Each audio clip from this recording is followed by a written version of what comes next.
MIT has a great definition, in my opinion, and their definition of a tech-savvy director is someone who has an understanding through experience and education of the impact that technologies will have on the business success over the next decade. And I think that's just a great definition because it's not just about the risks. I think in the past, we've always looked at technology. A tech-savvy person would help us. There were a number of times where people had said we need to have a CIO or a CTO on the board. And it was really primarily driven by a lot of the risk associated with technologies, particularly around cyber. And I think that what we have seen this past year is we have seen companies that have gone through what is probably 5 years of digital transformation in a year. And companies have had to pivot, they've had to reinvent themselves, they've had to reimagine their businesses, they've had to apply technologies.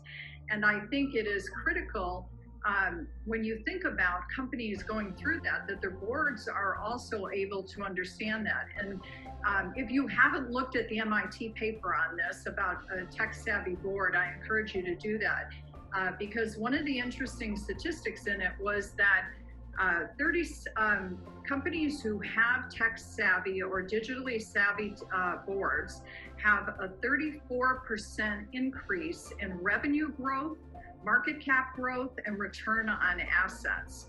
And when you think of a tech-savvy board, that doesn't mean every person needs to be tech-savvy, but you do need to have a critical mass of tech-savvy people in order to be able to navigate what I believe we're all going to go through with our companies, whether they're public or private. When you look at the definition, I think what it's telling you is a tech-savvy board is a very holistic approach.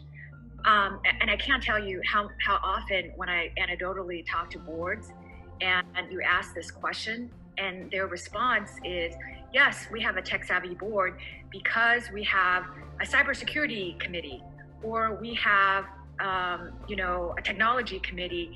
And so once again, they're relegating the technology into the realm of, I think, a siloed committee or into the responsibility, the hands of a very small number of board members, when technology is both a risk as well as a competitive advantage. And so if you silo something that's so important into a much smaller group, I think you completely miss the opportunity. Don't mix up a consultant who could help you with specific technology, tech issues with a board member who hopefully will be there for, like 5 years maybe, or maybe longer, that can help you, that moves along with the transformation of the company. Virtual board meetings are important just for the function of boards, but 2021 is actually a really important year because 2021 is the last year of implementation for California's gender diversity rules, and the first year of implementation for the underrepresented law that also passed in California. So 2021, you will see companies that are headquartered in California, public companies that are headquartered in California, having to onboard board members. And so, there are challenges to operating board meetings virtually, but you can imagine the challenges when you're onboarding board members for the first time. So this is actually a really important topic. I agree. The onboarding thing for someone who has never met anybody, I'm working with a company right now on an advisory capacity, a very large company, and doing a number of sessions with them on strategic advice. And I literally have never met the individuals in that company. It kicked off in February. I've had 100 people on a Zoom call. It's a little surreal, I'm going to tell you, without having been able to establish that trust and that camaraderie. And I think that's what the onboarding process is going to be like. The tech-savvy board really thinks about 3 things. They think about strategy, they think about oversight, and defense.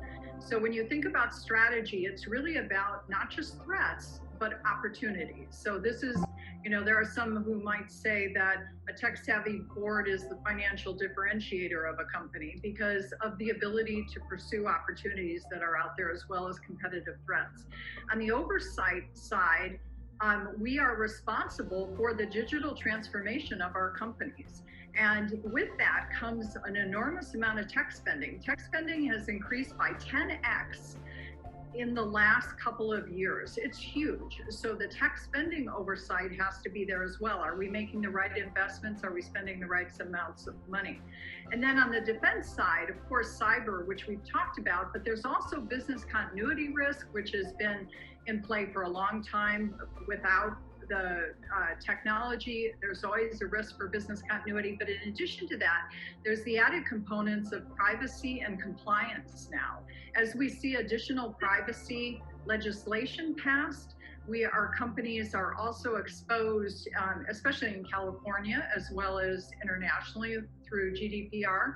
And that compliance on the privacy side is an important component of this. So again, it's not anymore a siloed committee's assignment.